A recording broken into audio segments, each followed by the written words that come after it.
Good afternoon, good morning, good evening, and welcome, people, to episode 198 of Dude and the Monkey. I am one of your co-hosts, Marc Foster, and as ever, I am joined by Ian Loring. Hello. And it is a comic book movie, kind of, this week, and we're covering Logan. So we are joined by our correspondent, Mr. Noel Mellor. Hello. So we're chatting Logan, and we're also going to chat, do a little bit of a Bill Paxton tribute section where we're going to talk about One False Move, a movie where had either of you guys seen it before this week? No, I had not. I hadn't either. No, the majesty of what's her name, who plays the lead actress in it, I had not been made aware of before. Yes, I had not been made aware of that, and it seemed to be. It was a bit strange because when the sad passing of Bill Paxton happened on Sunday, it was one that a lot of people started talking about, and I was looking going, shit, why haven't I seen that? So in your fucking wheelhouse, it's untrue as well. And it is, yeah. And then I started watching it going, how have I not seen this? Yeah.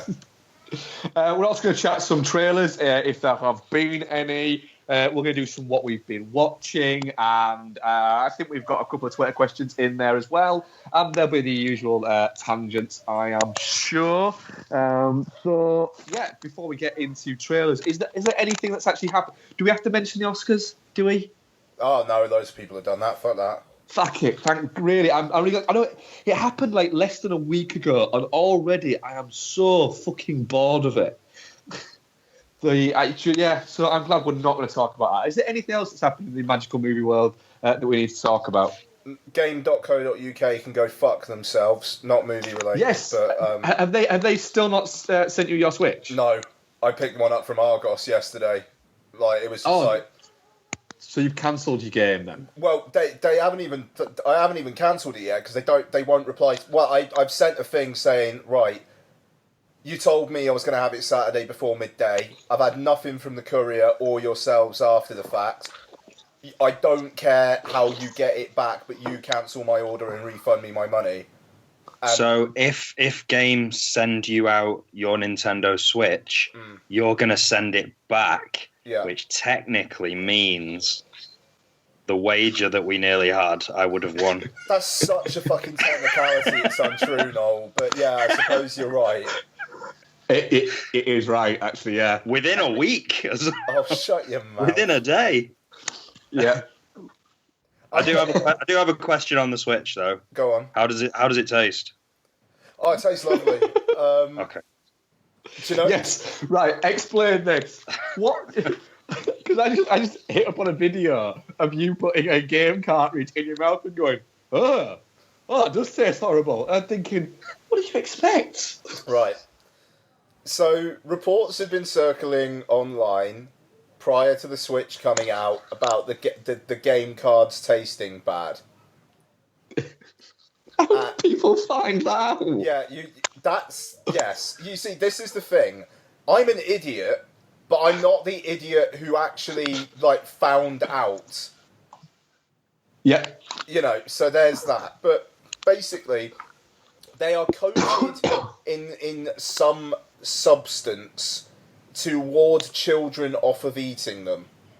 Oh, so it's intentional. Yes. Okay. Right. All right. Well, that I can. They're coated in that. I can see why people would have tried it then if that was a feature of them. But Nintendo only confirmed that after reports started going around online about how they taste bad. And then someone actually went, some website actually went to Nintendo to get, their thoughts on it. And it was just yeah, we do it on purpose. That is such a Nintendo thing to happen. Mm-hmm. Indeed. It is very odd. You see, my reaction in that video is in no way staged. It hits you. It is the weirdest thing. It's just like a... Is it like that? Is it like that stuff that you put on your fingernails to stop you from... Apparently very similar. It's very spicy. Oh, okay. All right. But it really stays on your tongue. I had a massive glass of Coke Zero after, and it was still there. I could still feel it. I've also I've confirmed that it's not just Zelda that tastes like that. 1-2 Switch also tastes like that because I did it again. It's a shame they didn't give them all slightly different flavors, because then you could set up a whole other website then and just run sort of like reviews on the flavor of each one. It would have been nice. They tasted the same. It could be like the new craft ale.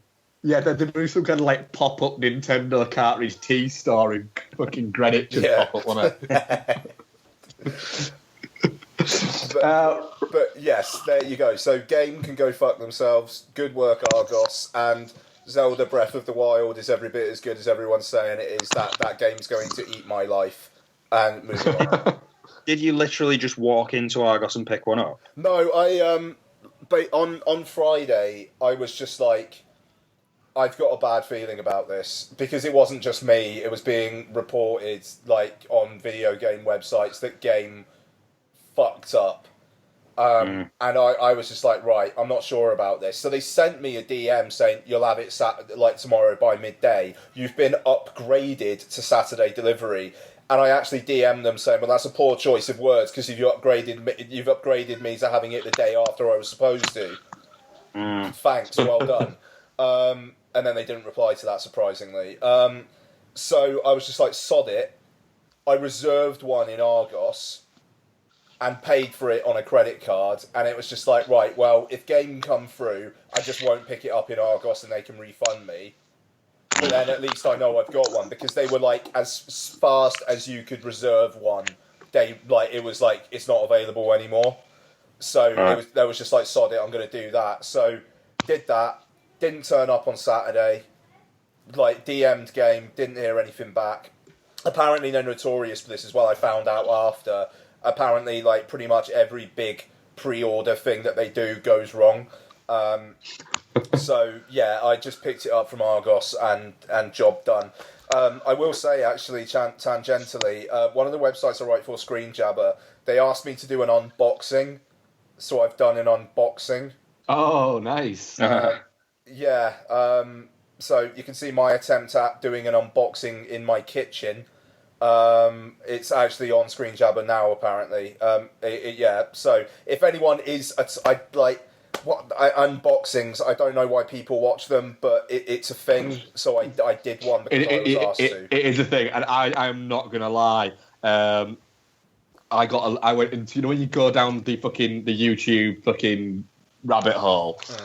I once went on a YouTube video and realised that for something to do with my phone, and realised that I then watched about 10 unboxing videos of this woman just unboxing various different Apple products and then taking them apart. And I was like, has this developed into some kind of weird fetish now where I'm getting a little bit turned on by this woman taking apart an iPhone and then taking apart, what is it? Am I more interested in the things being taken apart, or am I more being turned on by the fact that this is a hot woman doing it? I'm not quite sure. So the worst kind of confused boner I've had in my life. It was really fucking bizarre. But I was there for about 2-3 hours. There's something for everyone out there, isn't there? Oh, there is. Yes, the uniqueness of the fetishes get worse and worse. Moving swiftly on. Trailers. What has everyone seen this week? I know oh, fuck me, what the fuck's that? Bloody hell, Trailer Addict! Jesus Christ. Right. I guess the big one is Covenant, isn't it? Or did you do that last time? No, we didn't. I don't think we did. No, I don't think... No, we didn't, because it came out like last week and we did Playing It Forward last week, didn't we? Oh, yeah. I'm so, like, manic depressive with the marketing of this film, it's untrue. Like, because the posters are amazing. This new trailer was alright, but the first trailer and the prologue film, I was not a fan of. I mean, God, if it's as grim as the posters and the second trailer make it out to be, I'm all in.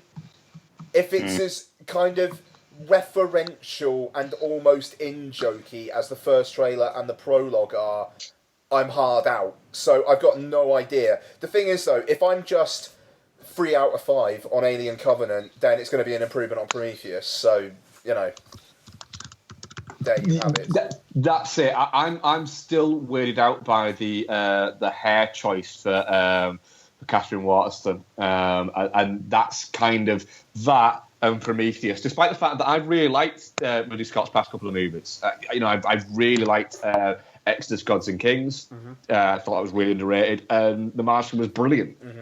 So I don't know what to think of this film. The first trailer made it look just like a straight to VOD alien horror movie.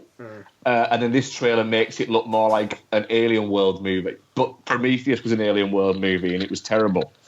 So I'm confused. It makes me laugh how Ridley Scott was like, there's going to be 3 or 4 films before you even get to the alien. And then it's like, Prometheus got received so badly, it's like, oh, sod it, just give them what they want. Yeah.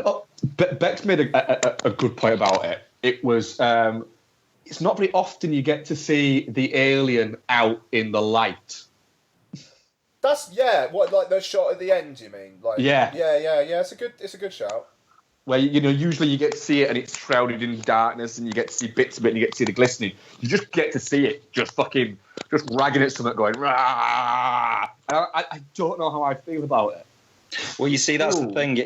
You don't get to see the alien very much in Alien and Aliens, but when you get to Alien 3 and Alien Resurrection, so the fact that we're seeing so much of it in such an early trailer, is that a worry? Is it going to be a bit too visual? I mean, I'll be honest with you, I'm well in for these trailers. You know how I felt about Prometheus. I fucking hated it. I've never watched it again since. It's a black mark that I've forgotten about that film.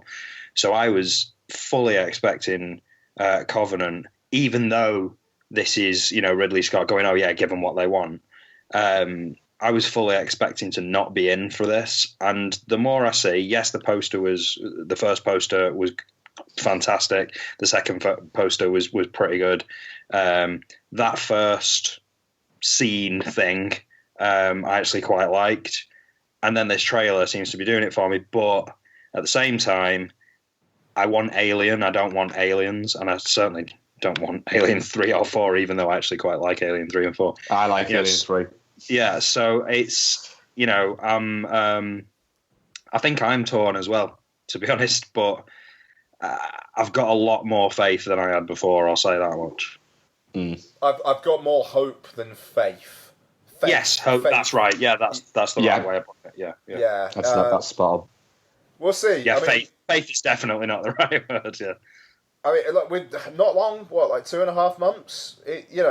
Summer movie season's coming quick, man. It's right. I'll soon be here. Yeah, it's kind of fucking weird. I mean, I suppose we'll get into it later, but the fact that it's March and we've got a King Kong film next week and we've already had an X-Men universe film, it's very, very odd.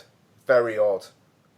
It just kind of feels like summer movie season is now about 5 months. Well, it is. It's from March, really, now, isn't it? Yeah, but I mean, like, it used to be like quite late March. Like, I remember last year, Batman vs Superman was like the first big one, and that was the last weekend of March. And I think the only reason why that was because it was Easter weekend. But now you've got Logan just appearing in March, and I think maybe because of the R rating and whatnot. But then again, I think it made about 85 million in the US. Would it have made that in May? Maybe not. If it's a more crowded market, I don't know. It's just it's interesting. I mean, Christ, you got Beauty and the Beast in a couple of weeks as well. I mean, it's 3 weeks of really, really big films in a row, and it's not summer. It feels odd to me. The thing is, if you think about last year, though, and there's a few ways that Deadpool was an influence on Logan that we'll probably get into. Yeah, for sure. But I think even in terms of release date, I think they're more willing to take that gamble, having not spent 200 million, having only spent 130 or whatever it was, to go, all right, well, we can push this a little bit earlier, avoid the avoid the sort of the blob of blockbusters that's in the middle of the year and go for something a little bit closer to what we did with Deadpool, and because it seemed to work out for us last time. So by the looks of things, it has worked out. So yeah. Moving on, Deadpool then. The Deadpool teaser, Deadpool 2 teaser trailer. What did we think? Went on a little bit too long for me, to be honest, considering it is essentially one joke. But yeah, I mean, it still made me laugh. That's about all I've got to say. It's fun. Yeah. That's it. It's not going to be in the movie. It's a little. Well, I very much doubt it's going to be in the movie. It seems more like a little short film. The thing is, I think we've seen so many like extra little clips and extra little bits and extra little knickknacks and stuff like that of Deadpool in the run up to Deadpool, and then with Deadpool, and then following Deadpool with sort of extra scenes and stuff like that. That this kind of just feels like, oh, it's another one of them, and you can sit there and enjoy it and go, yeah, I'm fully in, because I was fully in with the last film and all the other clips, but it doesn't feel necessarily like, here comes Deadpool 2. It just feels like a continuation of what it does. Yeah, you know, I'm happy for that. It feels like what we're going to get steadily over the next year is going to be every few months we're going to get Deadpool reminding us that he's still around. Now and they'll do that. That concerns me, actually. Like I don't know if I need that much. I think they should probably just sit on it a little bit and just make the film now. You know, I reckon it wouldn't have happened. They wouldn't have put one out now. But I think the fact that they wanted to tag it on to Logan, Logan, I think that was it. So yeah, did anyone else watch any other trailers? I know one thing I just wanted to say about that. My favourite thing of the whole thing was the fact that the YouTube description on the official page. I'm trying to find it, but it was something like Deadpool and the other sisters of the Travelling Pants travel to something cove or something. I mean, it was very, very weird. Sorry, go on. I was going to say, I think the thing a lot of people are focusing on, I mean, yes, it's a scene, and yes, it's funny, and it's got that sort of Deadpool kind of humour, and it's got a reference to True Romance in it, and it's got a reference to this in it, and stuff like that.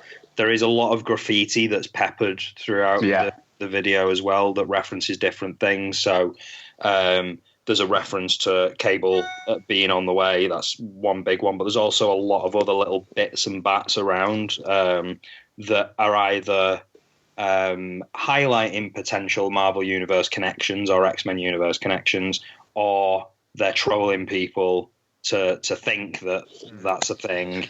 And then there's that whole sort of essay at the end of it, which seems to be nothing really related, but it is intended to kind of make people go, oh, maybe it means this or maybe it means that. So that's kind of fun as well. Like, you know, I'm happy for them to do that kind of thing. Wade and the other girls from the Sisterhood of the Travelling Pants plan a trip to Cabot Cove. That is what the YouTube description for the official trailer says. That's great. Sorry. Which just sounds like what I like is quite nice about this is they still seem like they're just kind of taking the piss. Almost making it up a little bit as they go along with the marketing bits and just going, oh, did you know it's Australia Day? We should do an Australia Day video. And doing stuff like that, that kind of makes sense. Guardians, I think, is the other big one that came out this week. Yeah. Yeah, was it the second trailer? What do we think?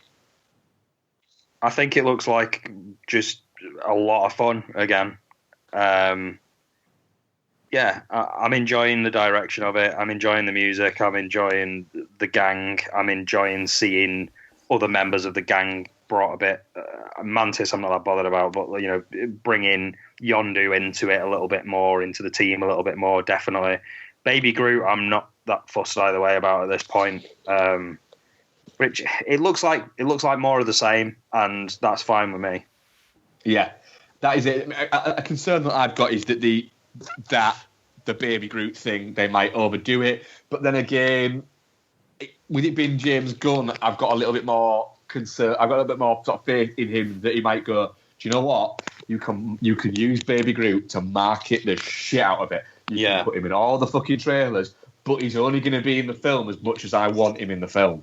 And I very much think that James Gunn's in the position, or is the character to go, no, I'm not going to use this marketing tool to tell my story when I want that thing to tell my story, I have that thing to tell my story. Yeah, I mean, I don't mind it in the scene with the sort of button and stuff like that is fine. It's just I can imagine if it does, if they Jar Jar him and just sort of like fire him into every other scene and just have him sort of babbling and being cutesy in the background, it might just, it's time taken away from spending time with the team and other characters that I enjoy. So I get it, sell a few toys, that's fine, but hopefully James Gunn will keep it in check. And I think, like you say, I can imagine he would. Yeah. Cool. Are we now at the point of where we get into the main event? Any other trailers? Yeah. Go on, Noel. Go on, Ian. What were you going to say? I was just very quickly, the new Pirates of the Caribbean film. Oh, yeah, I've not watched that. Yeah, yeah. I will watch it at some point, the film, but I won't. It's just nobody fucking wants it. Like, nobody cares. And is that true though? Is that true though, or will it do fucking super numbers? Do you know what? It'll do decent numbers, but it's one of those things. People will go and see it because it exists rather than actually wanting it to happen. I tell you, who does want it? Johnny Depp wants it. Johnny Depp wants it. Yeah. Johnny Depp needs it. Johnny Depp's new accountant wants it. There's quite a funny bit at the end of the trailer about a girl stripping off and a guy's trying to Johnny Depp punching her, talk her out of it. Well, yeah, and Johnny Depp just wanting her to continue, which made me laugh. But yeah, no, you're quite right. Johnny Depp wife puncher. So. Alleged. Let's keep that as alleged. Alleged. How the fuck would I know?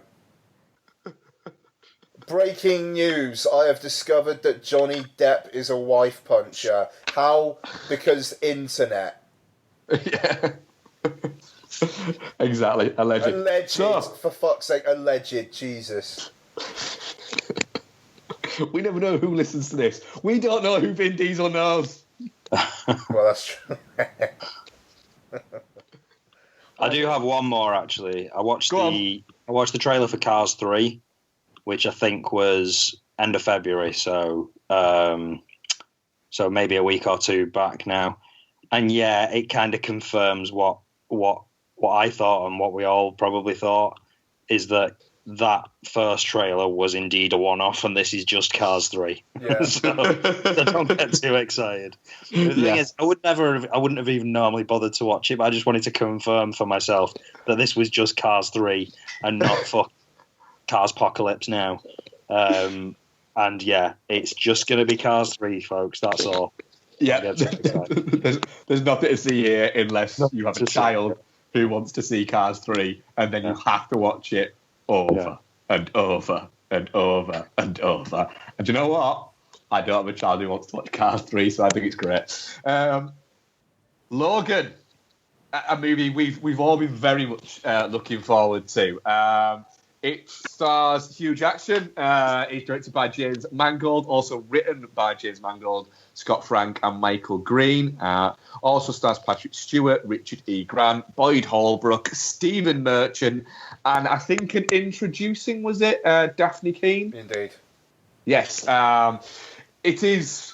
Actually, you know what? Actually, I'm going to give this to you, Noel. I think you will be better giving us a synopsis to this as somebody who's actually read the Old Man Logan graphic novels. Okay. Yeah, well, I mean, it's a film that, obviously, as you say, we were all very, very much looking forward to.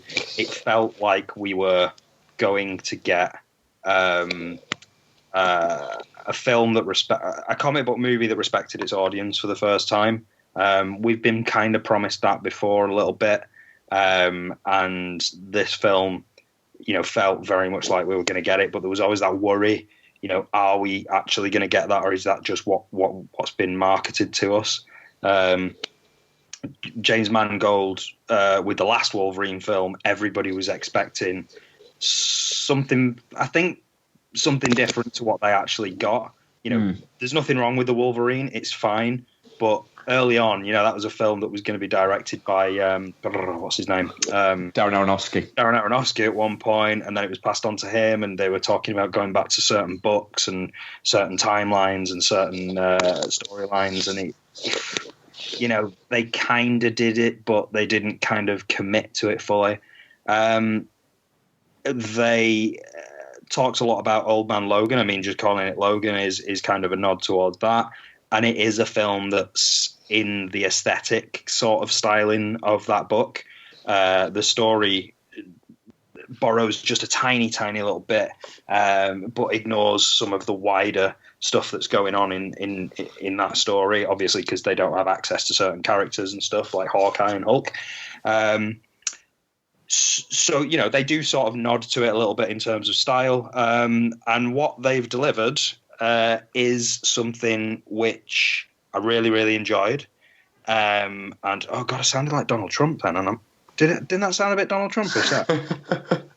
Is that I really, really paranoid, but I think you're all right. Okay. It's a great movie. You should go see it. It's fantastic. That did. But no, they've given us something that taps into Old Man Logan, delivers a story, and it's great, and I really enjoyed it. There's one little thing about it that's bugging me, which feels like a compromise, which we'll get onto later. And I've kind of gone. I came out of the film walking on air, and then I started to think more about this one thing that feels like a compromise, and it sort of bugged me a bit. And then I've kind of thought to myself, well, actually, no, it's just a tiny little thing, so don't worry about it too much. And I've kind of gone back and forward on it, but it's the one thing that's stopping it for me from being everything that I wanted it to be. So, I'm being picky, but overall it is great. Ian, thoughts? Cracking. So, I mean, as someone who knows nothing about Old Man Logan or anything like that, I mean, I like my comic book movies. I'm a very cursory comic book person, generally, though. I had a very, very good time with Logan. All spoilers all the time. There's a 5-minute period where I was very worried it was going to go beyond Thunderdome. And I don't know, there was a little bit of cognitive dissonance between what had come before and the setup for that whole situation, which not massive on, to be honest. But aside from that, I mean, it sets its stall very, very quickly. I mean, the first word is fuck. Yeah. I did notice, they were kind of tumbling out with the F words early on, and I think it kind of eased up a little bit. It did ever so slightly feel like an excitable child discovering a new word for the first... Yeah, I can agree with that. The first 20 minutes or so. But, I mean, it's fun to have them talking normally, though, so hey. But, yeah, I mean, I found it really intense, which, considering the story is essentially of a man, well, 2 old men dying, is quite interesting, I think. Daphne Keane is great. She's really, really fucking good in this. Richard E. Grant, I thought, did his thing well. I liked that Richard E. Grant is, in a villain role. I'd be a bit worried about it being cheesy. I was worried. I was worried that he'd go too Richard E. Grant-y, and he doesn't. He keeps it. He reads the situation of the film he's in very, very well. Yeah, and I mean, you've already got 2 other bad guys in Boyd Holbrook and, CG de-aged or just... Yeah, I think so.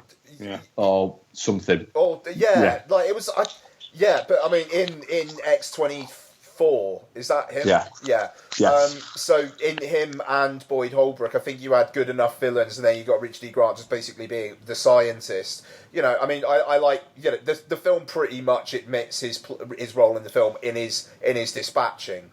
Yeah. You know. So hey, no, seriously. I mean, the Wolverine stuff towards the end, like, was that just.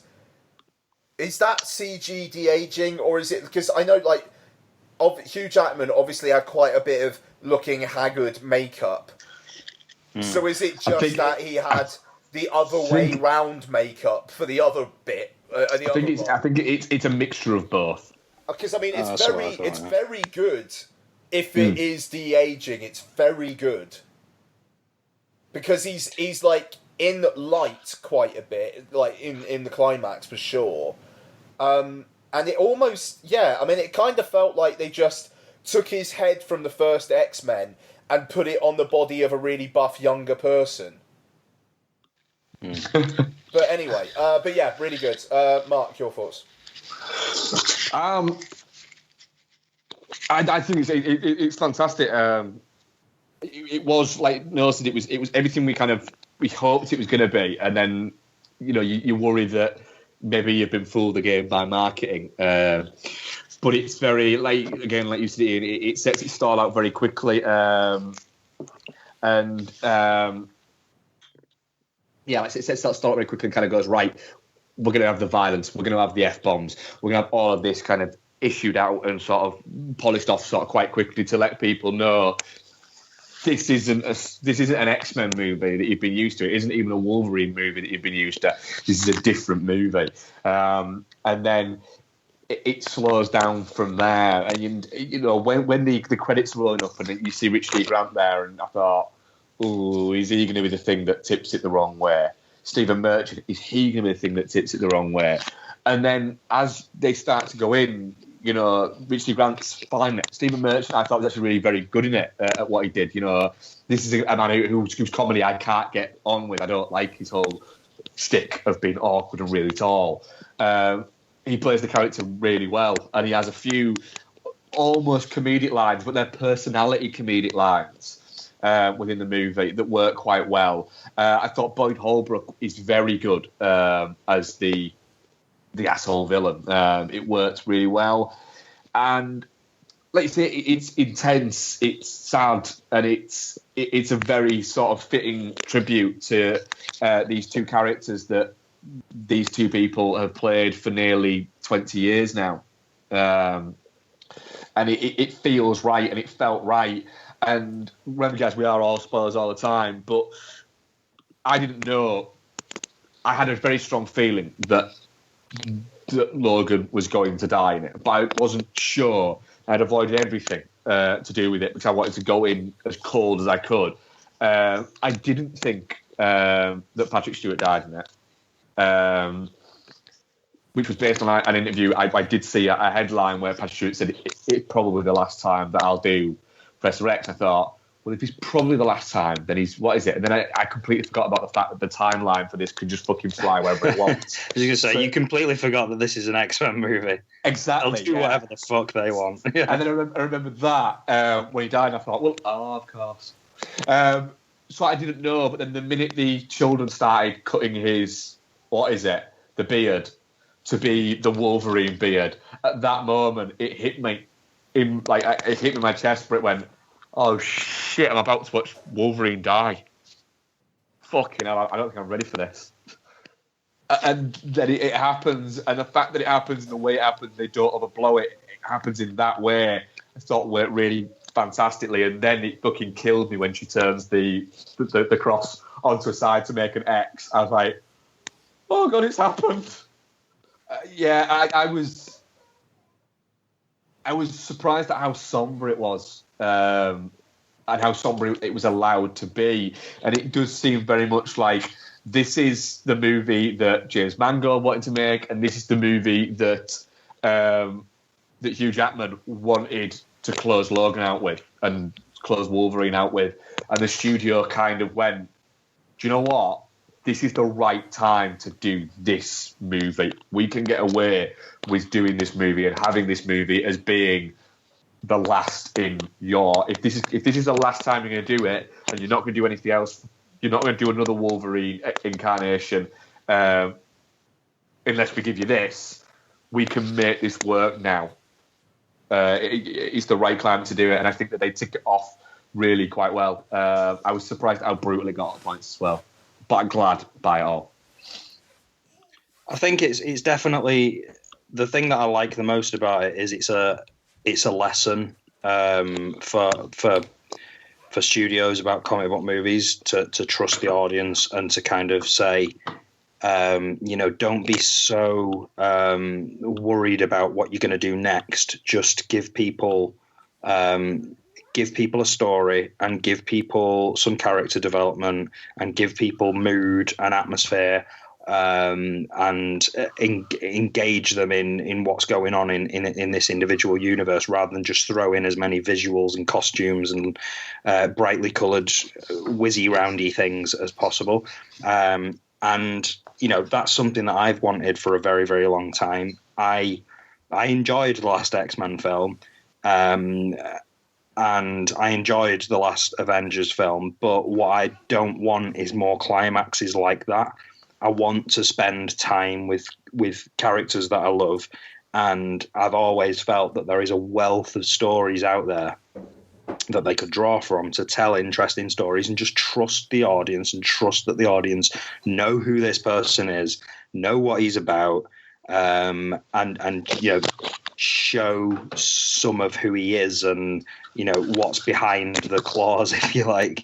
And I think they've definitely done that. My only issue with it was, and you've kind of touched on it already, Ian, I could have done without double Wolverine.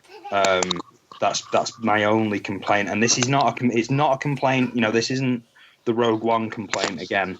I don't have an issue with seeing a de-aged character or a CG character, or a CG enhanced character or whatever it was, because it felt very realistic to me. That's not the issue. It's just to have worked so hard and to have taken such a risk and to have just said, all right, we're just going to tell a story. We're going to have a family drama at the center of this. We're going to have, almost this sort of like Little Miss Sunshine type road trip thing where we're just spending time with these characters on the road. And then to get them to a certain point and then just go, and now's the bit where he has to fight another thing that's just like him but possibly stronger. And it's like, oh God, you didn't need to do that. Like everything was going so right. I don't know. I mean, there's a good thematic point in him and Professor X being killed by literally almost like the sins of his past made flesh or something.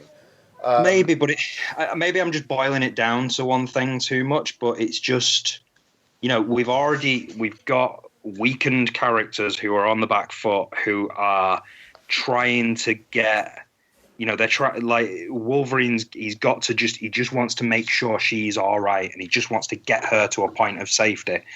And in doing that, he could have made a sacrifice somehow that would have allowed him to achieve that without it having to basically come down to, the same Iron Man type, and now they have to fight somebody just like them kind of thing. I mean, very literally in this case.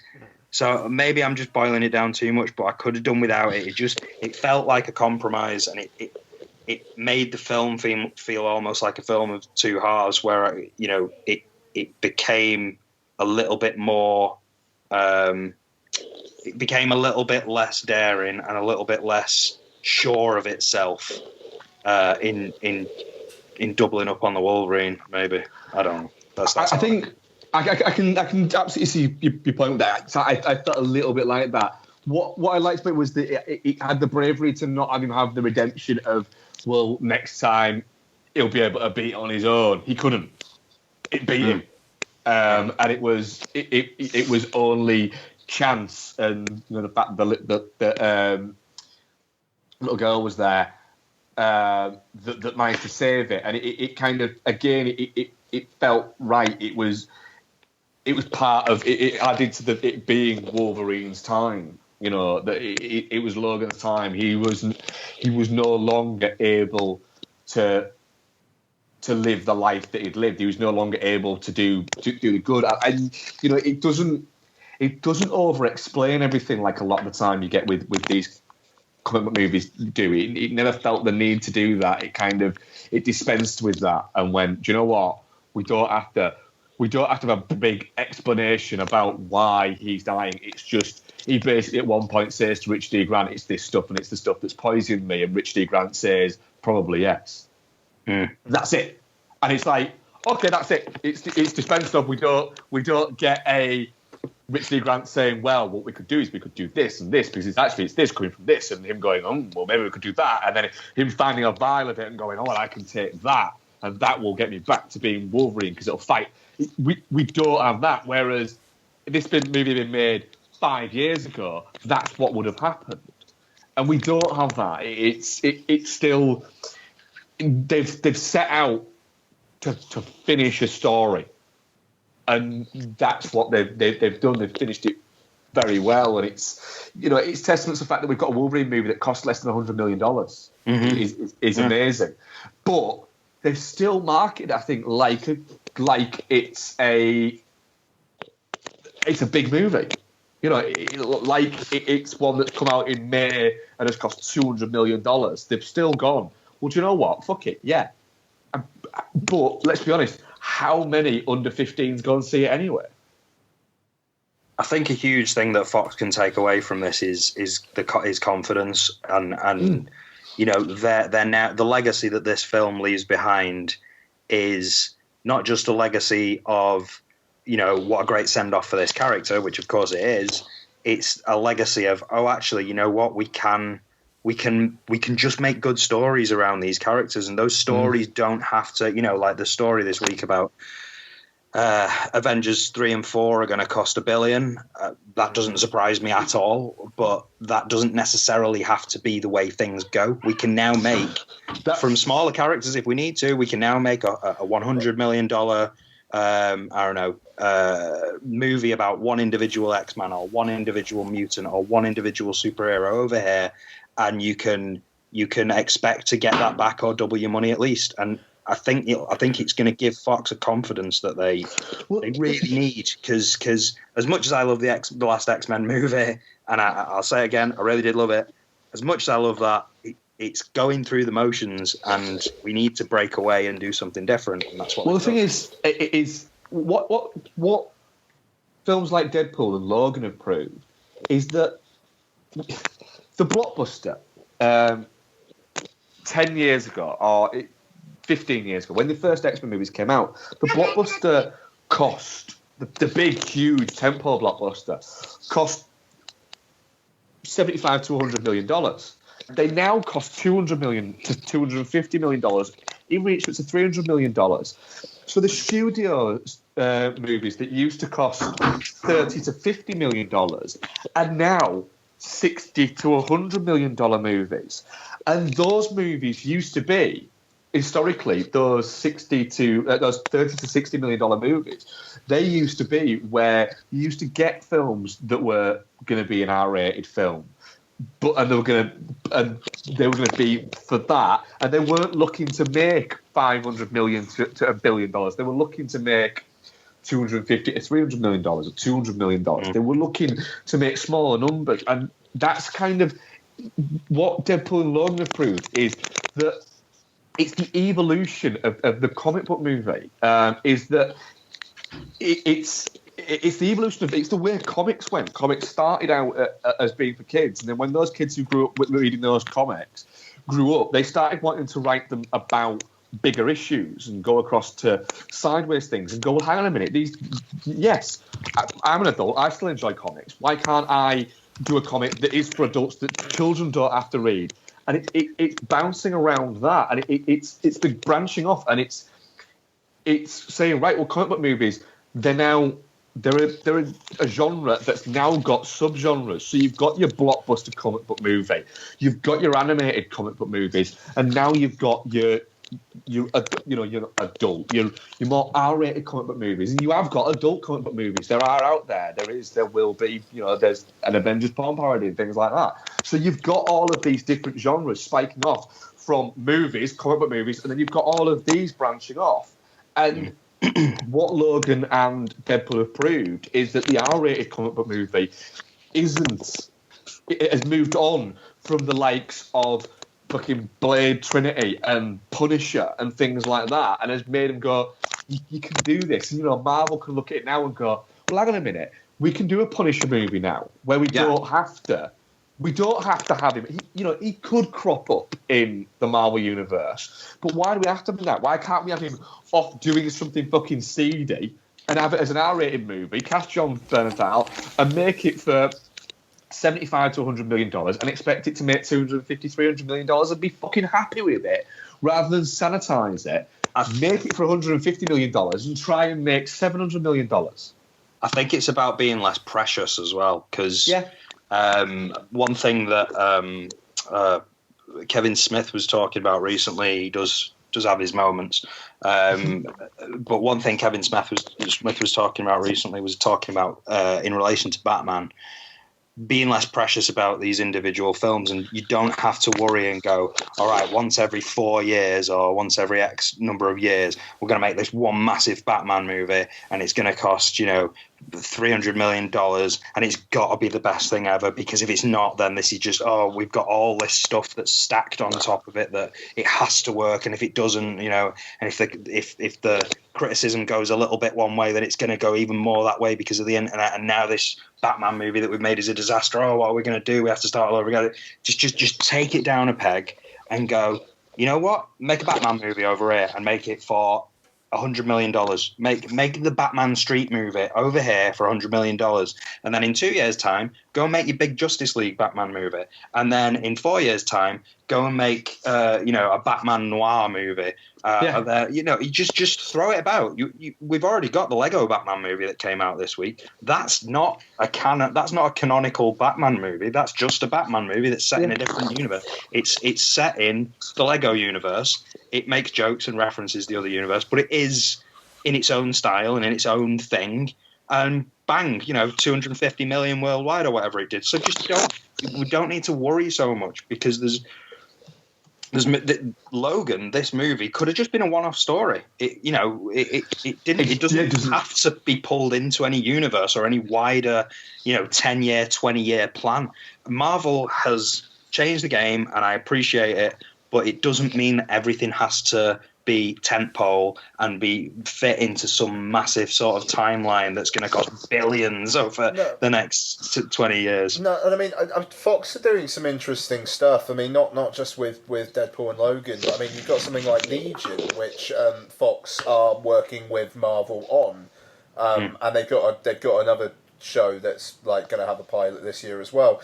And I mean, Legion, I don't know if either of you have seen it. I watched the first I've not watched it yet, no. I've got a few of them to watch, yeah. I'll be honest, I don't think I'll be sticking with it, but that's more me than the show.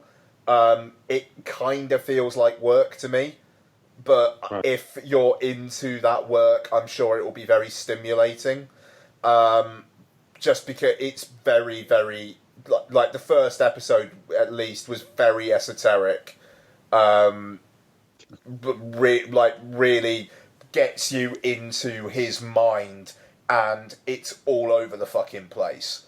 And I mean that's bold, but I'm not sure I could watch it every week. I would say, but that's the thing. I mean, like, this is Fox, who 9 years ago, when X-Men Origins Wolverine came out, were being decried as the worst thing ever. It was a film where production executives ordered the repainting of sets against the director's wishes, and that's how pernickety they were getting about things. They were going to do an old X-Men Origins thing all over the place, and then First Class came along, and that was only 2 years later, and kind of flipped the script, really. I mean, that film, I love X-Men First Class as a director's vision in a superhero film. it's one of the most distilled you get. And you know they've had ups and downs. I mean, X-Men Apocalypse. I know you like it, Noel. Other than Michael Fassbender in The Forest, that film is a fucking train wreck for me. But you know, I from a Saturday morning cartoon at levels. It sounds patronising. I don't mean that. I mean like in the vein of a Saturday morning cartoon, I can see how you get enjoyment out of that film.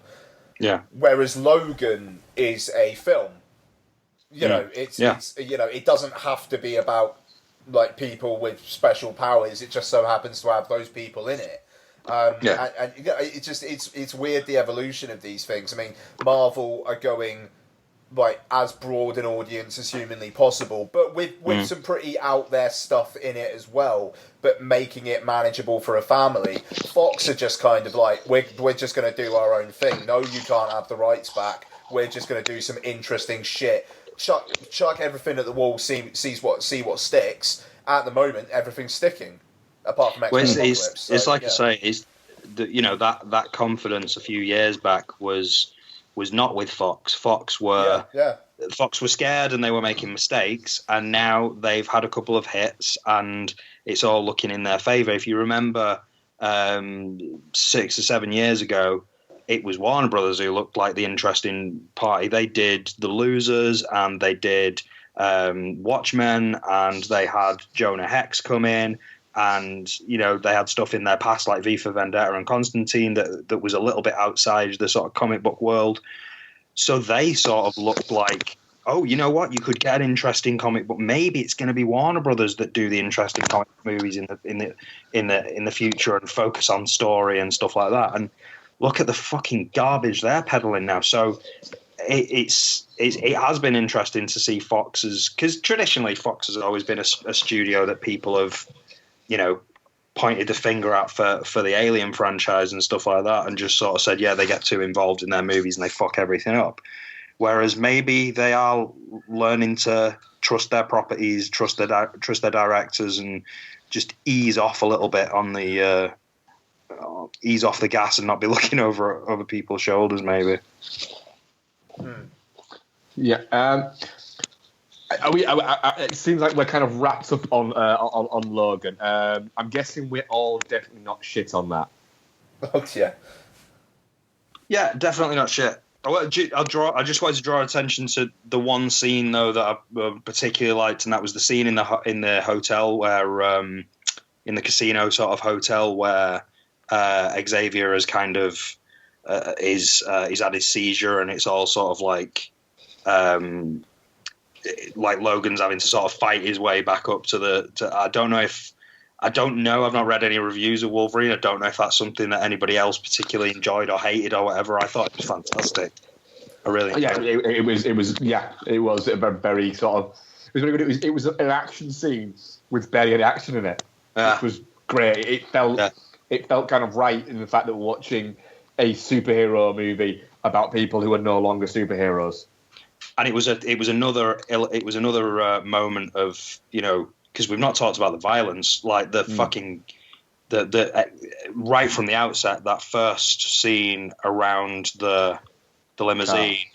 It was like, oh, so, I mean, I knew there was going to be violence. I knew there was going to be blood, but when he's just, I mean, this is a guy with 12-inch knives on his fists. Like, he's probably going to be stabbing people in the head with them. So it was great to actually finally see him just ramming his claws through people's heads. And yeah, so there was a couple of great scenes of that, and just one other scene as well, much smaller, but the moment where they're driving along and oh my God, Wolverine turns around to him and says, "Have you taken your pills?" And he's like, "Yeah," and he's like, "Open your mouth, I want to see." And Xavier goes, "Ah!"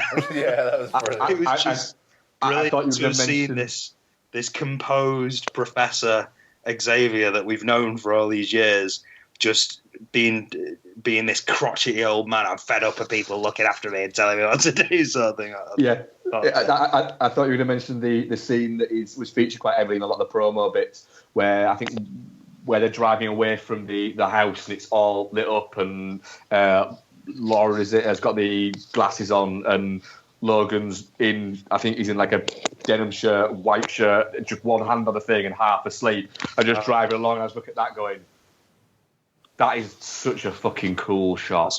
Yeah. It's just, I was just looking at it going, that does sum up the film quite nicely as well. Like. It's sort of, and Bex sort of said, looked at him and went, after we talked about it, and she said, looks so much like a shot from Last of Us, but way fucking cooler because it's Hugh Jackman. Yeah, it's a good shot. There's, I heard the Last of Us comparisons going into this actually, and it's, it's there, but because you played the game, haven't you? I've watched it. I've not played it. Yeah. For some reason, I played it twice. I still don't quite know why, to be honest. PS3 and PS4. Yeah. I don't know. I just went through it again. I mean, I didn't even. I mean, like, I'm not as high on The Last of Us as an awful lot of people are, but yeah, I did PS4. So yeah. But yeah, it's the thing is, it's an older man and a younger girl, but Joel and Ellie in The Last of Us, it's dialogue. It's all dialogue. It's not, because she doesn't say anything for the vast majority of the film.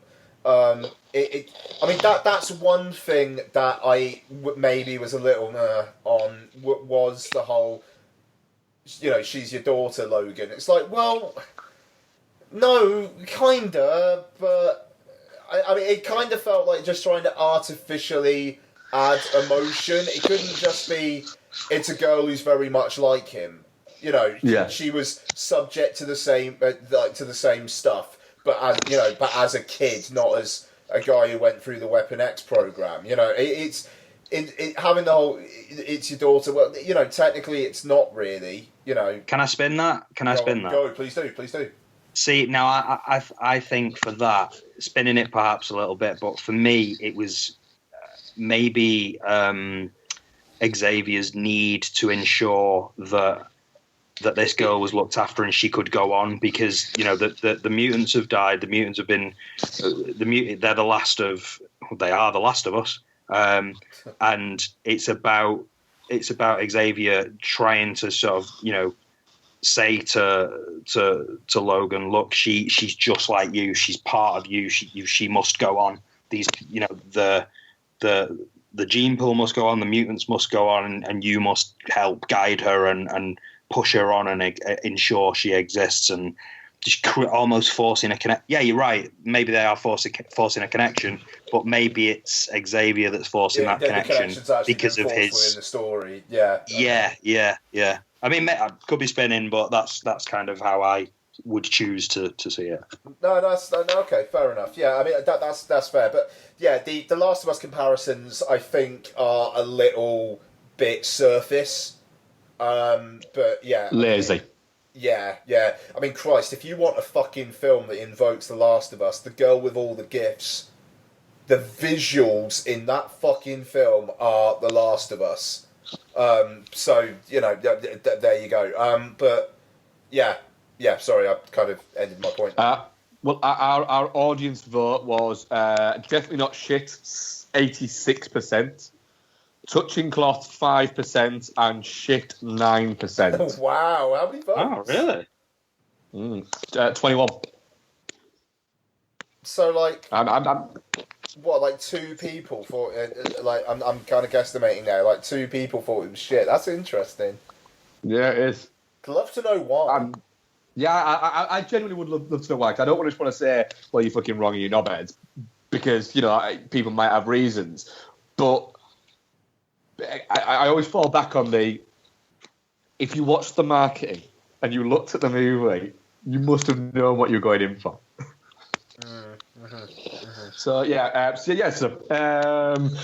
right, shall we chat some false moving that we all 3 of us watched in a kind of remembrance of Bill Paxton. So One False Move, a 1993 thriller written by Billy Bob Thornton, also co-stars Billy Bob Thornton. Was this the film he had out after, or was it just before he won the Academy Award for Sling Blade? I think it was before, wasn't it? 93. Was it just before? Sounds pretty early. Yeah, Sling Blade was, I think, was 94, wasn't it? I need to fucking check this now. Yeah, Sling Blade was 96, so yeah, it was quite a bit before, yeah. Yeah, so this was before, kind of, I think we're going to say that Billy Bob Thornton was the name that he is now. Directed by Carl Franklin and stars Bill Paxton, Cynthia Williams, Michael Beach, and a few kind of other kind of character actors that crop up in bits. Film starts out, we've got criminals break into a house, they're looking for some drugs, they take, she's called Fantasia, isn't she? In the film, we've got two names, Cynthia Williams, Fantasia and Lila. Isn't it? Yeah. They take her and find that she's helped them uncover some stash of drugs. And then Billy Bob Thornton and Pluto. Bob Thornton's Ray and Pluto, a great name for a bad guy. And then travelling to try and sell them. And they're going to go through the town that Bill Paxton is the sheriff for, or the police chief. The FBI go there, and he's kind of a bit of a hotshot. Is he called? I'm right in thinking everyone calls him Hurricane, don't they? Yeah, Hurricane. Yeah. Yeah. So I watched this and I was full of cold and I was high as fuck on cold medication. So I can remember the film, but then trying to actually explain it is proving quite difficult. So Ian, what did you think of One False Move? Yeah, so I mean, I'd never heard of this film, frankly, before Bill Paxton's passing. But I know, yeah, I think as you said earlier, Mark, people kind of had been talking on the internet about it. I know Peter Bradshaw in The Guardian had highlighted it as a particular favourite of his as well. And yeah, I mean, it's solid. I enjoyed it. I all spoilers all the time. Then I had some issues with the third act. I felt that the connection that Bill Paxton had with Fantasia was, I don't know. It felt artificial to me. It kind of just felt like, right, yeah, we're going to have this happen. And it was weird because by the end of the film, I didn't know what the film thought we were supposed to, like how the film thought we were supposed to interpret him as a character. And maybe that's a point, but, you know, is he a good old boy sheriff who made a mistake but is a good man, really? Or is he someone who hides behind his image, but actually he's quite weak? I don't know. And it kind of sledgehammered its way in, whereas the first hour and a quarter or so was quite a good procedural. You know, and so I'm intrigued to see what you see for that. Also, the girl was terrible, but yeah. No, what did you think? I would agree wholeheartedly. Everything that Ian just said is exactly what I think. Okay. I was really enjoying it. I came to this purely because it was a film I'd never heard of before. I love a 90s thriller like you, Mark, as you know. I really enjoy Bill Paxton, so I'm not sure how this kind of has passed me by, especially finding out that it is a film that, you know, people are quite fond of. So I was keen to check it out. Loved Bill Paxton's character in it, and loved the procedural element that was going on it. The opening scene, or the opening sort of drug rip-off scene, is really quite violent and really quite nasty. So I kind of enjoyed that because I'm a twat. And then, but yeah, as the film goes on, that sort of third act, when you find out the connection between Bill Paxton's character and Fantasia, it does sort of muddy things a little bit, and it does make you sort of question what, you know, the idea of this guy that they call Hurricane.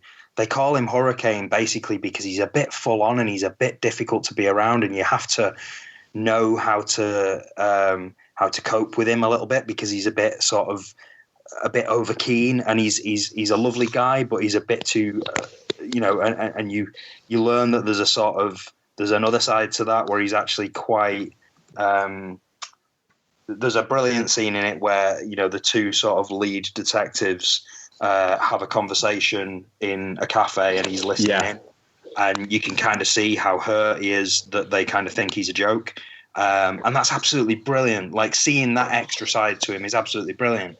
But then when you introduce the idea that he's he's possibly slightly racist and a borderline paedophile, then it's like, oh, okay. And then to sort of jam in the resolution in the last scene of him sort of suddenly wanting to speak to his child as he dies, and he's kind of realised something.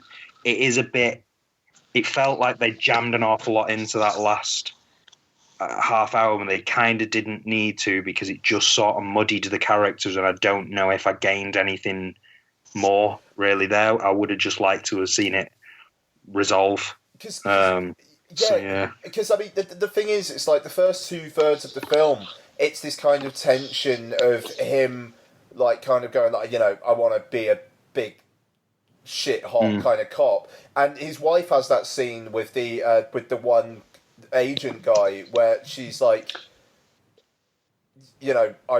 basically, I want him to come home at night, I want him to be a dad, and then that kind of comes to nothing. And the scene where they're taking the piss out of him, that comes to nothing. I mean, those characters barely have a scene again with him for the rest of the film.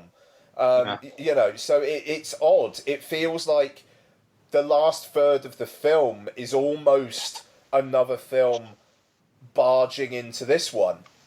You do sort of lose that sort of, because he comes across in the first half of the film, or the first couple of acts, as this sort of he's like a puppy, basically. He's like he's a big over-keen sort of puppy, and he really wants to prove himself, and he really wants to sort of, like, play up to the big shot LA cops that are in town for this thing. And that's a really interesting character. And seeing his wife in that scene that you mentioned as well, where she sort of underlines that and goes, don't fuck around with him, because he's got a big heart, and he thinks you're the bee's knees, and don't just fuck around with that because he's got to come home and he's got kids to look after and stuff like that. That makes it a really interesting character. But I think you're right. I think he just gets a bit muddy towards the end, unfortunately.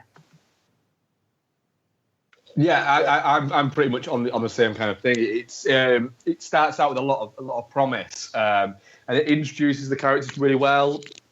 The opening, like you said, the opening scene's nice. It's got a nastiness to it, which was sort of quite prevalent in these type of thrillers. When I was saying earlier, when we were talking about Logan, I was saying about the mid-budget thrillers we used to get. This is the sort of film I was meaning, and it felt there was an ickiness to it that worked, and then it pulls you in across to the procedural element that came in there. So it had kind of the nastiness of a freaking movie. Then it had the procedural sort of meticulousness of a man movie.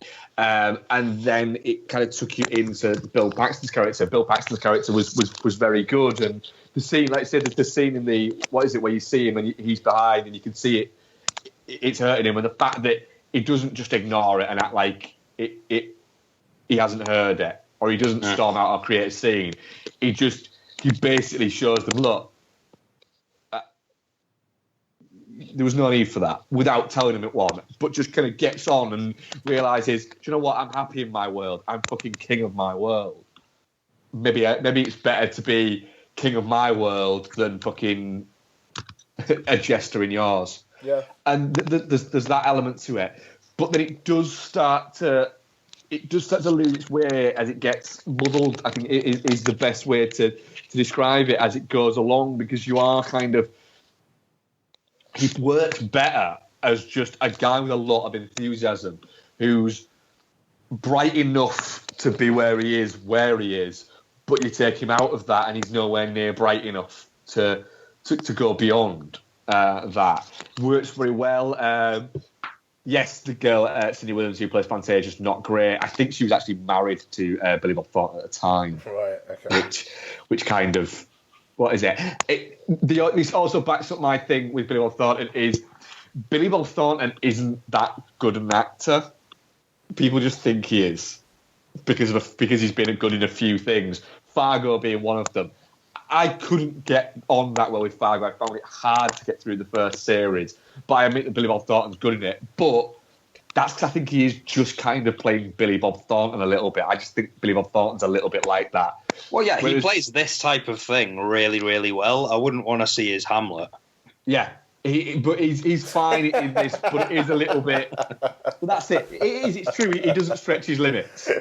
Yeah, that's funny. But I think even this... Unlike the lead actress in this. But a little bit. Yeah, she stretched the limits quite... I was sort of screaming towards the end of it, I hope he fucking shoots her in the face just to shut her up. Do you know what? I think you've touched on I think the important thing there is maybe that the last act as well becomes less about... I mean, it's still about Bill Paxton's character in a totally different way, and it's also expanding on the character of Fantasia, and you're learning more about the fact you're not just seeing some stupid girl who's gotten involved with the wrong crowd and she's going to get herself killed. It's about, she's damaged because of this relationship that she had and because of this son that she hasn't seen for like 4 or 5 years, which makes it very difficult to feel for her or hope that she gets any kind of resolution. So I think the fact that her character is a little bit weak and dislikable, and she's being played by someone who isn't the greatest actress in the world, that doesn't help the final act either, I don't think. No, and I think that's what it all kind of boils down to. It's strange. I think that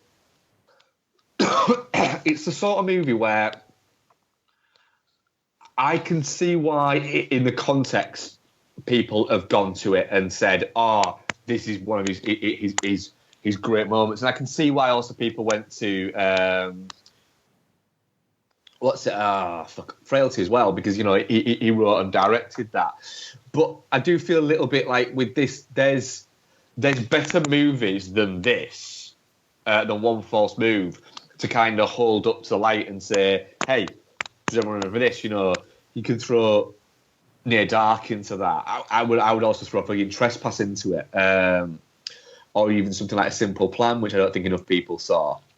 That are all kind of great movies. I really enjoyed it. I'm glad I've watched One False Move, but when it's been held up against kind of like some of the late 80s movies of its kind and the early 90s movies of its kind, it's kind of like, do you know what? It's not as good as something like Lone Star or To Live and Die in LA or anything like that. It doesn't quite have that level that's there. It's good, but it's not quite good enough for me. Or even something like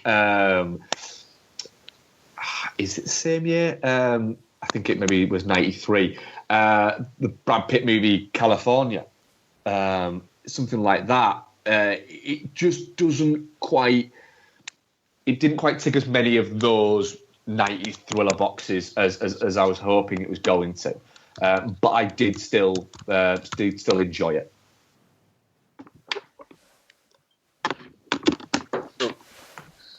Anything else anyone's got to say on that? So I still count as definitely not shit. Oh yeah, no, for sure.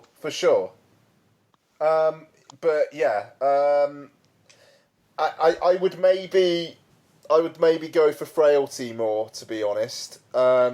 Which you watched this week, didn't you? Yeah, so I was the only one who watched it like this week, wasn't I?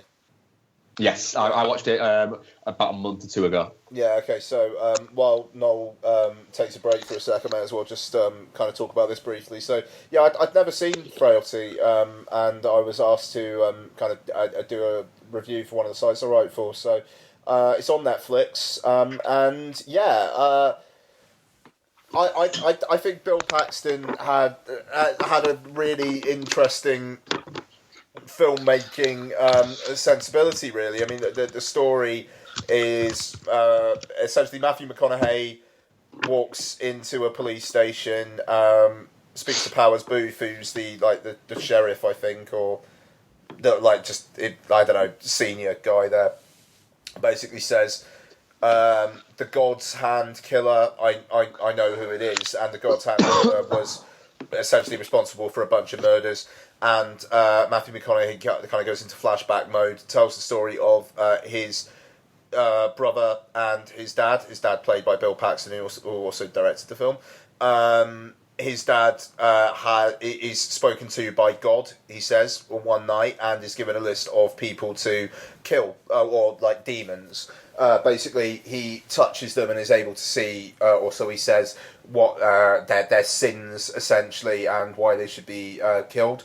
And it's essentially the son, one of the sons being disbelieving, one of them believing the father, and the father doing this, but running into trouble with the son because of the son not believing him. So he's torn between his God and his son, essentially.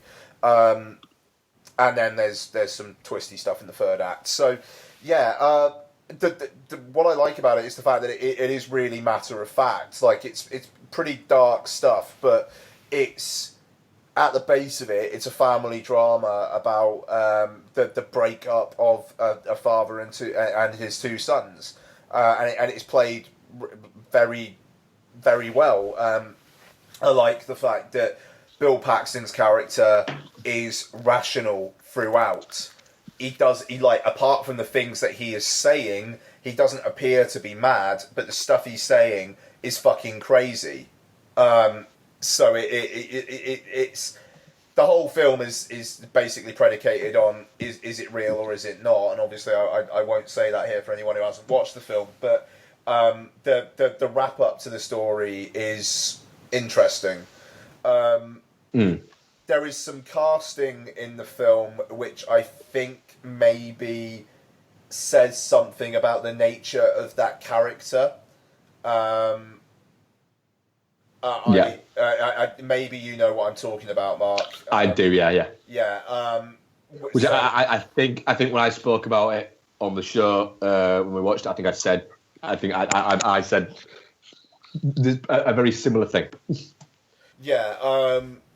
Somebody in the present day sequences. Yeah. Yeah. So that was a shame. It's slightly uninspired casting there, though the person does a good job. And yeah, I mean it's a small film, but you know it was out maybe a little bit beforehand, but before like a film like Identity, which is like quite a trashy version of a similar kind of feel. Whereas this this isn't classy, but it's more adult. Identity was Identity directed by James Mangold as well? No, I thought it was Nimrod Antal. Identity is James Mangold. Shut the fuck up! Really? Identity with John Cusack. Yeah. Yeah, he's directed by James Mangold. Really? Fuck! Look at that. We just fucking seamless with all these. I really like Identity. Actually. What the fuck did Nimrod Antal? Of course, I really like Identity. Yeah, of course you do. What the fuck did Nimrod Antal? It was the one with is it Luke Wilson and Kate Beckinsale? I want to say. Where they go into a hotel. Oh, the hotel one, and they're being filmed. Frank Whaley's in it as well. Vacancy. Yes. Vacancy. Okay. So I'm not going Vacancy, Identity. Like you could probably see where my and they are set in a very similar setting. Yeah. Totally. Okay. All right. I'm not going mad then. All right. Fuck me. Well, you are, but Mangold not directed Identity. Jesus. Yeah. I know. All right. Did he do Walk the Line as well? He did do Walk the Line, yeah, and he's now apparently looking at working on a Springsteen biopic. God damn. Wow. I mean, to be fair, Logan's the kind of film where you feel like it's going to give him enough goodwill that he'll get to do a one for me now. Well, actually, his CVs. Copland, Girl Interrupted. Yeah. What the line? 3 Tenths of Humour, I've not seen, but I know people like. 3 Tenths of Humour is... 3 Tenths of Humour is great. Three Ten Humor is great. Three Ten Humor is great because at the time it was like, oh look, it's Russell Crowe and Batman in a fucking movie. It's fantastic. And then Ben Foster just fucking steals it off both of them. Yeah, he does. Ben Foster is cool as fuck in that movie. Yeah, he is. That's a fucking... Seriously, no, that's a good like Sunday night film. It's 310 to Humor. Fair play. Oh yeah. Yeah. 310 to Humor is a really solid western. Honestly. Yeah, I seem to remember fancying it, and I know people really like it. It's just sort of passed me by. Yeah, I'll keep an eye out for it. But yeah, so that's Frailty. It's worth. That's Frailty. Cool. Yeah. Good. Right.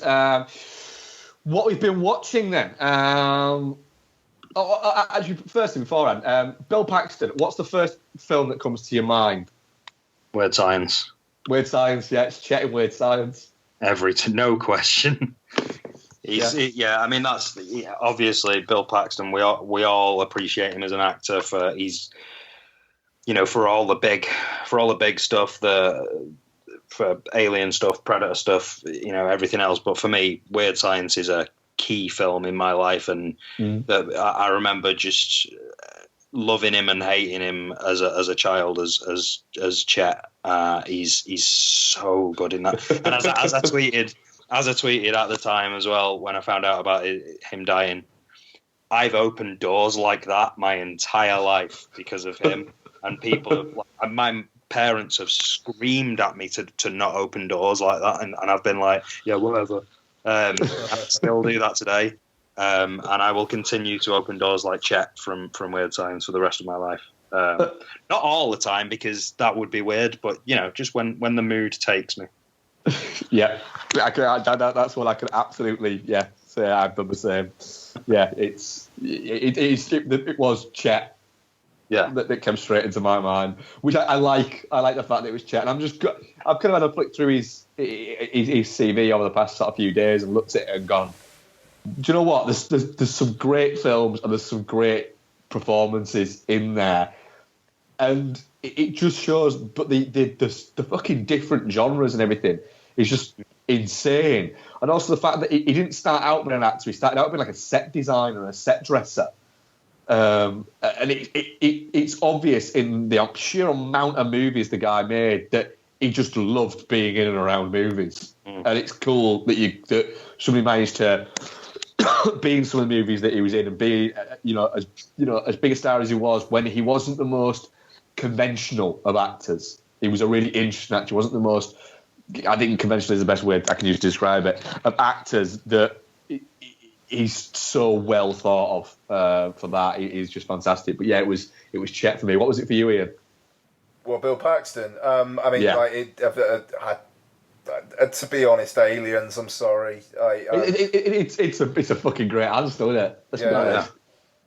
Yeah, I mean, it feels really unoriginal. I wish I could say something cool, but nah. I mean, like Christ, I used to play Aliens. Down in like a park with like my friends when I was like 8 or 9. You know what I mean? Like it had a big, Bill Paxton in that film had a big impact on me in my youth, and so there you go. But I mean, it almost feels like he would be annoyed that that's the answer. But yeah, I don't think he would, because I saw a thing about him saying that he used to still love it, even after all these years of people coming up to him and saying, "Game over, man, game over." Really? Okay, but that's love it, and he liked it. He was just one of those guys who was like, "Do you know what? Why it helped make my career? Why the fuck would I? What is it?" Okay. See, if it was me, if I'd have bumped into him, I would have made sure I had a cup of coffee in my hand, and I would have gone up to him and gone, "Just spit in this," and see if he appreciated that. Yeah. Right. No, what have you been watching? Nothing. TV. Nothing. TV. Ian, what have you been watching? I watched Train to Busan. Is it as good as everyone says it is, or is it a little bit of a horror movie ever made, Ian? Is it the best horror? Tell us it's the best horror movie ever made.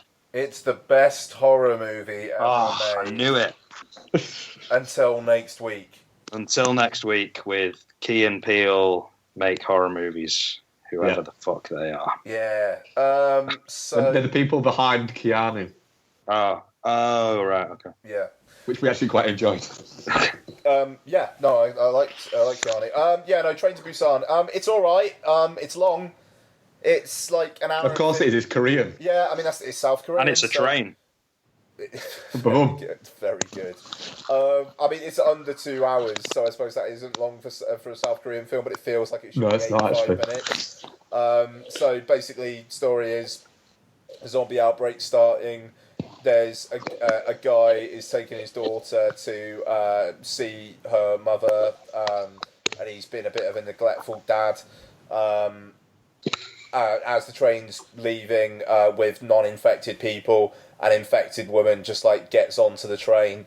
The virus spreads through the train, and basically people are trying to get away from the hordes of zombies.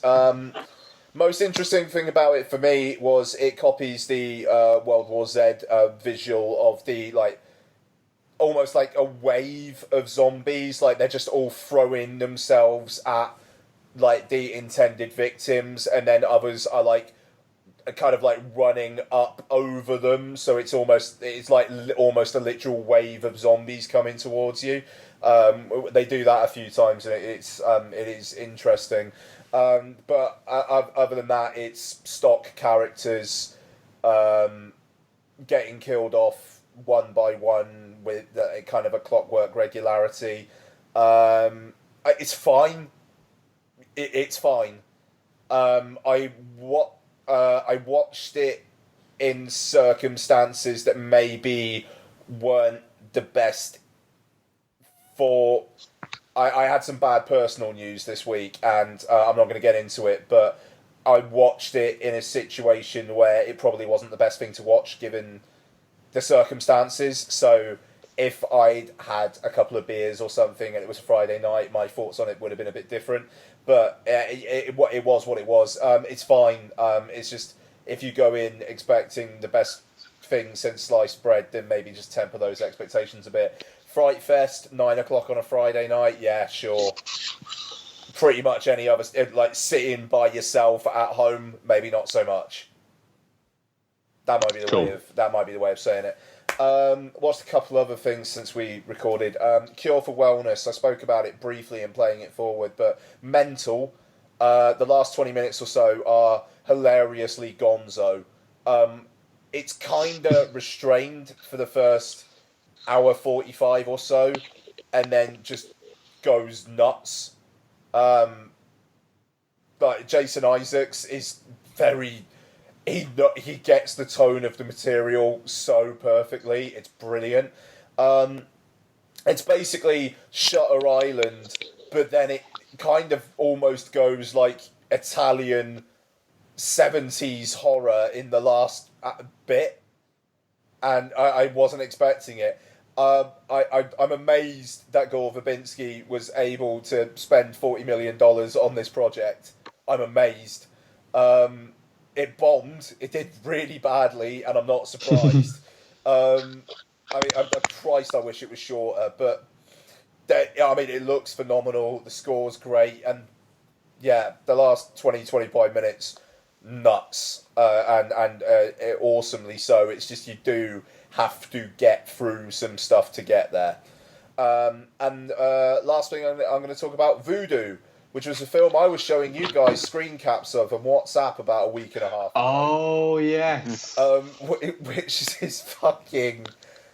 it's so bad. It was a screener I was reviewing, and it's so bad.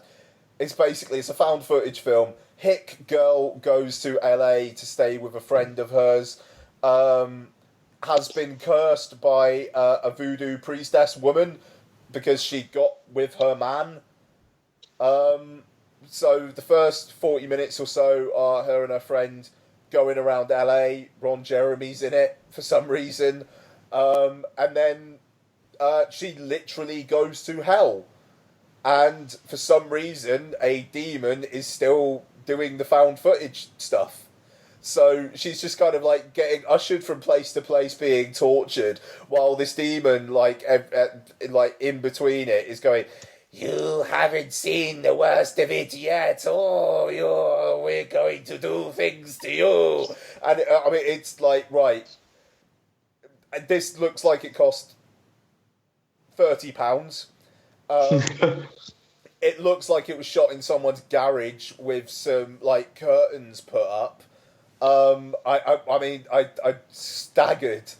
How did you come to this? It was a screener link I got sent by Stuart at Screen Jabber, and he was like, right. "Do you want to take a look at this?" It was like, "Fuck it, yeah, why not?" Because I'm an idiot. Like, the thing is, I love the fact that people give me an opportunity to write for sites and stuff. I do seem to be the VOD horror person. That's kind of all I ever seem to get assigned, and yeah, VOD horror. The thing is, it's you know, we're a long way away from what we, you know, that like I spoke about on the Play It Forward stuff, where it's like we used to go to horror movie festivals. I used to get screeners for the film festival I ran, and you know, Eat Sleep Live Film. We used to get sent screeners and stuff like that, and we don't do as much of that anymore. So is it kind of good that you still get the opportunity to just watch random fucking just shit a lot of the time, but just something you'd never have come across on your own by choice? No, I mean, I mean, I agree to it. You know what I mean? Like, I could easily say no, I don't fancy it. Cheers. And I've been sent one cat fight. Sandra Oh and Anne Hesh, like having a. That sounds fantastic. Yeah, having a rivalry through the decades. Apparently, I'm all over it. Yes. You know, I think I'm going to be watching that this week, and I'm quite looking forward to it. So I am literally right now looking at it going, why can't I watch that right now? There you go. Yeah, Alicia Silverstone's in it. Sorry? Yeah, Alicia Silverstone's in it as well, yeah. And Dylan Baker. It's a good cast. Yeah, no, I mean, that's the thing. It's just the fact that it's almost like I'm just thinking, if anything, it will be fodder for my bottom of the year list when I watch a film like this. But I mean, it's just like, it was 80 minutes long, and I wish I spent those 80 minutes doing something else. But I get what you mean, though, and like, yeah, I mean, I don't do nearly as much writing as I used to, but I do like to still, keep my voice out there, But yeah, Voodoo, it's fucking terrible. It was released on US VOD. I don't think it's even got UK distribution. Someone will probably release it, but fucking God help you if you watch it. Jesus Christ. Cool. Right, I'll just quickly rattle through mine that I watched this week then. I rewatched Jawbreaker because Becky wanted to watch it because she'd never seen it. That film has aged horribly. Have you guys ever seen this? Don't even know what it is, but I'm intrigued. I don't know what it is. You've never seen Jawbreaker? It's a 1999 black comedy movie starring Rose McGowan, Rebecca Gayheart, Julie Benz, and Judy Greer, and also has Carol Kane and Pam Grier in it as well. Judy Greer Pam Grier plays. Yep. Okay. Pam Grier plays a badass cop. So it's quite inspired by Heathers. So at the start of the movie. Wow, that looks like a 90s film, that does. It does look so 90s. Fuck. You've got Rose McGowan, Rebecca Gayheart, Julie Benz, and an actress who is literally never speaks in the film. They play, the four of them are like the queens of the school, etc. And that poster, sorry, I know, I'm just... That's sort of 90s, incredible. That is an assault on the eyes, but yeah. Yeah. The entire film is that colour. Right. Got Tatiana Ali in it as well. Yes, she's PJ Souls and Marilyn Manson. Yep. Wow. Yeah. How 90s is this movie? Fuck. William Cat. Oh my god. William Cat's in it. Sorry, did you just mention all these people? Or are these extra people? No, these were extra people. Bloody hell. The Donnas. All of the Donnas. All the Donnas, yeah, the band are in it. Oh. They play the prom. Wow, depending on what you're about to say, I want to see this. Yeah, so do you know what? I get the feeling you're going to say it's great as well. It airs horribly. It's not a It's not a good movie, but it's also not a bad movie. It's worth watching for the fact that it's 85 minutes long. Start of the movie, they decide every birthday they're going to play a prank on each other. So they play a prank on one of their friends who is like she's seen as the nice one of their group of friends. And they kidnap her, put her in the back of a car, and then they take her somewhere and they're going to play a load of tricks on her. The only trouble is that when they kidnap her to gag her, they put a jawbreaker in her mouth and put tape over her mouth and she suffocates to death. And then they decide to cover it up. However, Judy Greer's character, and she plays a character called Fern Mayo, finds out that that's what's happened, and to kind of buy her silence, the gang then decide that they're going to essentially turn her into the girl's replacement in buying off her silence, and then obviously she becomes a whole new monster. So it's a little bit like Heathers meets Clueless, which essentially is like the whole remit of the film smushed together.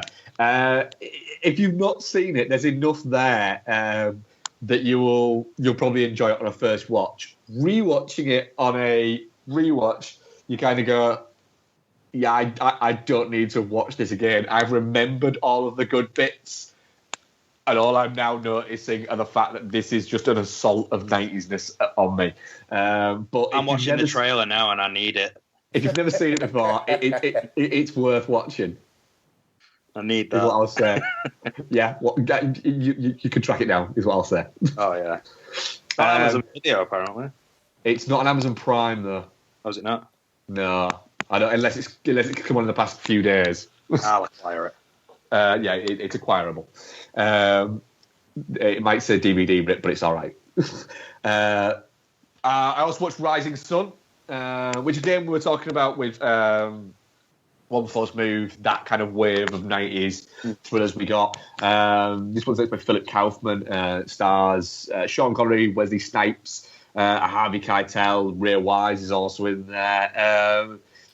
I'd seen it years ago back on VHS and kind of enjoyed it, rewatched it. I'm not going to speak too much about it because, it's been out for 25 years, 20 odd years.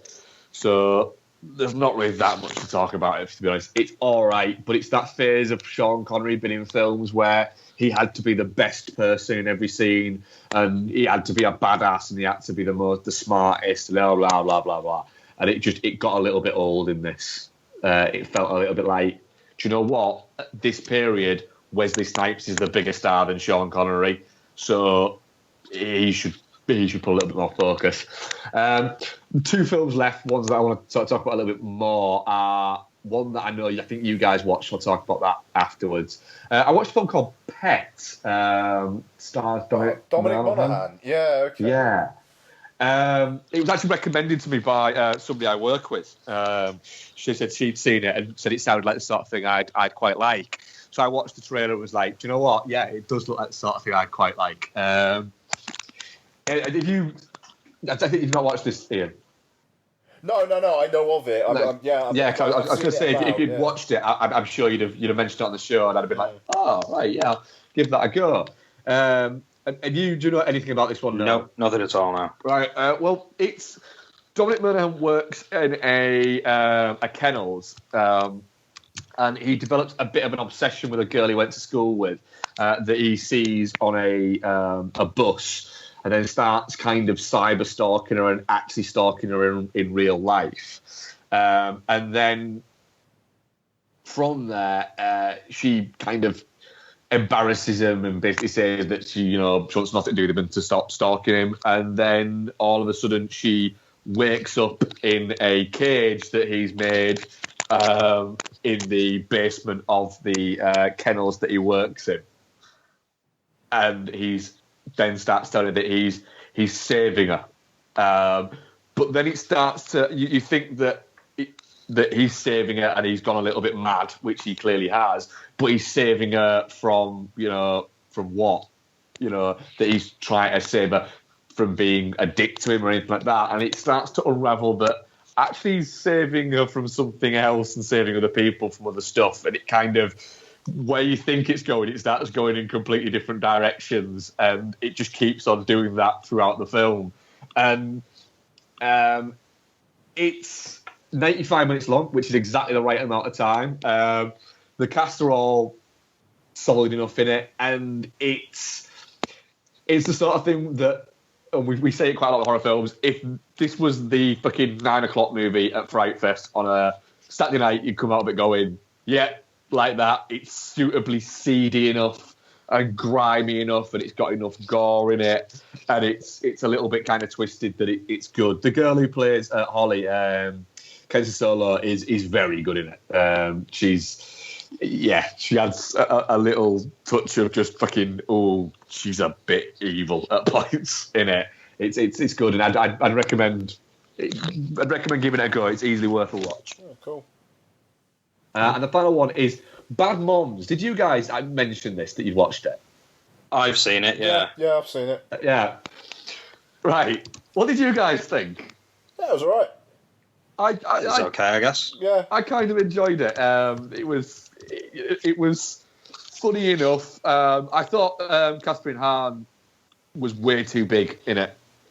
She went too far, and there was a joke that she was telling. You were thinking, right, this is funny. Yeah, it's not funny anymore. You've gone too far. But yeah, I kind of enjoyed it. There's nothing to say about Bad Moms because there's nothing there at all other than the fact that it's all right. It's all right. But I am very, very aware of the fact that we've run over what we usually go on. And I don't want to be keeping people from children. So, questions. We do have a couple, I think. Or do I? Let me have a look. Now we've one, sorry. Ian Dickey, at Dickey Ian on Twitter, says, what film would you most like to see on the big screen? I watched 2001 recently, and it was wonderful. This film's kind of come up. I think this question's come up for me before. Maybe not on this. Maybe back on Heroes or something. I think I asked this on Heroes. Oh, did you? I think I did. Yeah, I think I did. But the answer I have given in the past for this is I would love to see Demons in a cinema. I saw Demons in a cinema. Oh yeah, yeah. I thought. It just about, the film is set in a cinema and it's about sort of demons running amok in a cinema. I would love the opportunity to. I actually suggested it when I was back at when I was running, was involved in Fright Fest, but it never kind of came off for whatever reason. I think there was a rights issue because Arrow were about to release the Blu-ray or something. I don't know. I introduced the Arrow presentation of it. They did when they released Demons on Blu-ray. They showed it in a few of the picture houses, and I introduced the one in York. Right. I didn't know I was supposed to be introducing it. I just turned up, and Dave, the programmer, just went, "Oh, you're introducing this, aren't you?" And I was like, "Yeah." But the other reason as well was I would have liked to have said, because you guys came to Grimfest. The year that we had it at the Dance House Studio, so yes. I would have liked to have seen it in that cinema as well, because it's kind of a sort of it's an old ballet school. So I actually suggested either Suspiria or Demons because it's an old ballet school that's kind of run down, and it's kind of got a very old sort of classic theatre in there where we screen the films, but it's kind of run down as well. It would have been really nice to see either Demons or Suspiria in that venue, and we didn't do it. I'm sure they've shown those films by now because they show a lot of films, but I would have liked the opportunity to screen Demons there. Ian, have you got one? Trying to think. I've caught a lot of mine that I would have liked to see. I've seen Taxi Driver, seen Apocalypse Now a few times in the cinema, all the different cuts of it.